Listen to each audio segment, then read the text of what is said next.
What is happening, everybody? Y'all ready for some barbecue space chicken?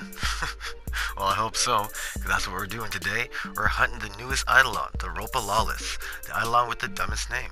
Now, the first thing we're going to do is show you how to take it down. Then I'm going to show you some things that I came across that make life easier, because that's what we do here. We make gaming easier. And last but not least, the rewards. There are some real goodies here. And we'll get to that in about 10 seconds.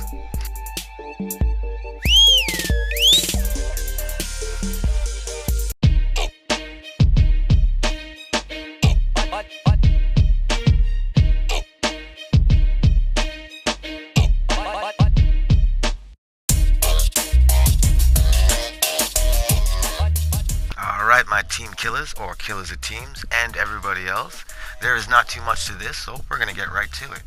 Now, the very first thing you need to make sure you've done is the sacrifice quest. This is the one where you get Excalibur Umbra.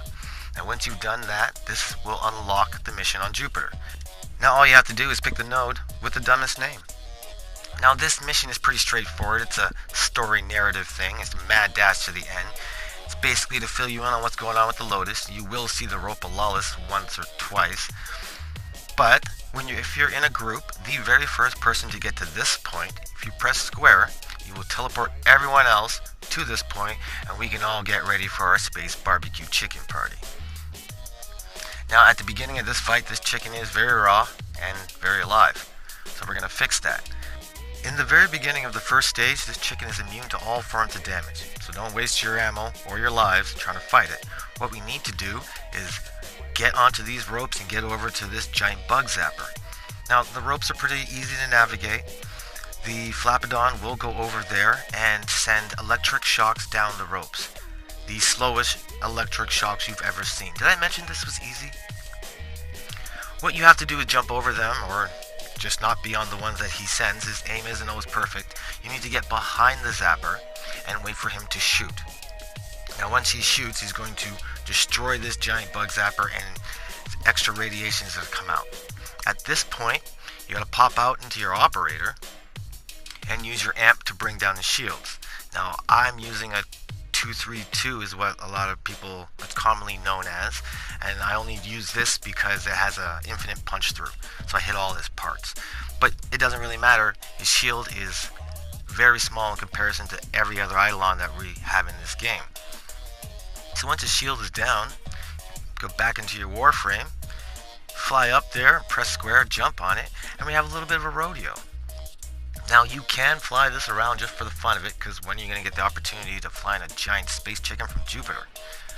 But what you're supposed to do is smash him into the same generator that he's already broken. Now, once you've done this, a cinema will happen. You and your team will all get teleported back to the middle of the map, but some of the sides will fall off. So it's going to be a little bit more intimate of a barbecue party. Now, some amalgams, they've been invited, and they're going to show up and try and cause some problems. At this point, you can damage the Eidolon. This is when you need to shoot one of the two generators at the back. Now, once one is down, it's going to take a knee. And we need to go over to the deep fry button and hit microwave. Now, once this is done, this is the end of stage 1. Stage 2, pretty much the same thing. We just got to go to different fly zapper, because as you can see, that one's gone. Now, it doesn't really matter which generator you go to next. Matter of fact, it doesn't matter which generator you go to first. The only thing that matters is that we do this 3 times, because once, it's only a light browning. Now, stage 2 is going to roll out just like stage 1. The only major differences are, on the back of the Eidolon only has 1 generator, because we blew the first one up the first time. And after the cinema, the level is going to get even tighter. And there's too many amalgams crashing our barbecue party. Now, in stage 3, it's going to roll out exactly like stage 1 and 2. The major difference is, after we smash its face into the bug zapper, there are no generators on its back. So this is the point when we get to pour damage into it, its arms, its legs, its face. Don't forget the face. And you're going to have to wait until it takes a knee. If you come to the deep fry button and press it too early, it's going to teleport away and rain damage down on you and the entire party.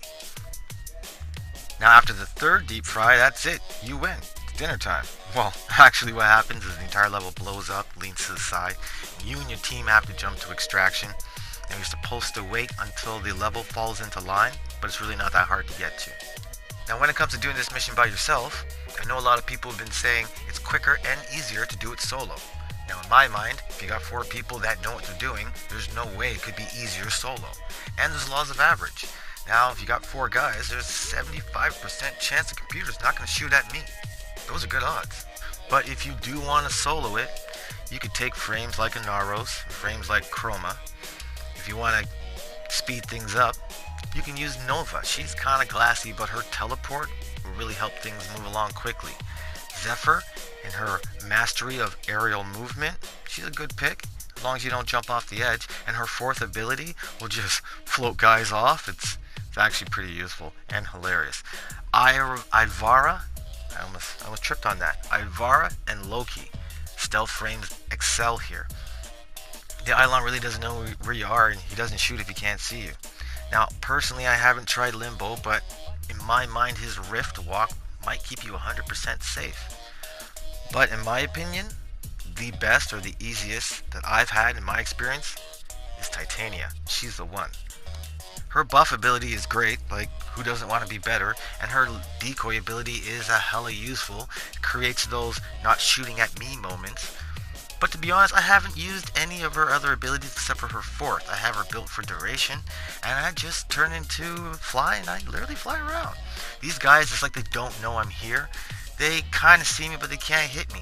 The Eidolon has a problem hitting me with that big laser, and that thing hurts. If you get hit with that in your Warframe, you're dead. That's a wrap. He's barbecuing chickens himself. Now, her dual Dewata absolutely shreds him. I do have it modded for magnetic, but to be honest, this is one of those ones that you can mod for crit as well. She is a great pick. I don't want to overlook Frost. He's slow, but those bubbles can become really useful near the end of the barbecue party and when too many amalgams are crashing it. I seen a guy using the bubbles and just pushing everybody off. It was hilarious, but you gotta pop those bubbles or it becomes a freaking hall of mirrors you can't shoot anywhere. Now you can already see the mission rewards on the screen. This is the place to get our brand new Warframe Wisp. Now as far as utility frames go, she's fantastic, even useful in spy missions, and that's not her thing. There also are these amalgam mods. Now they are weapon specific, so first glance you're like, that sucks. Out of the almost 400 weapons, I don't have that one. But it might be worth getting the weapon. I'm going to do a video on that and talk about some of the things I've noticed. It's a really good one. But on that note, I'm going to wrap this up. I really hope this has helped. If it has, join the team. Become a killer of teams. Let me know what you guys are thinking in the comments. Keep it easy, and remember, just keep gaming.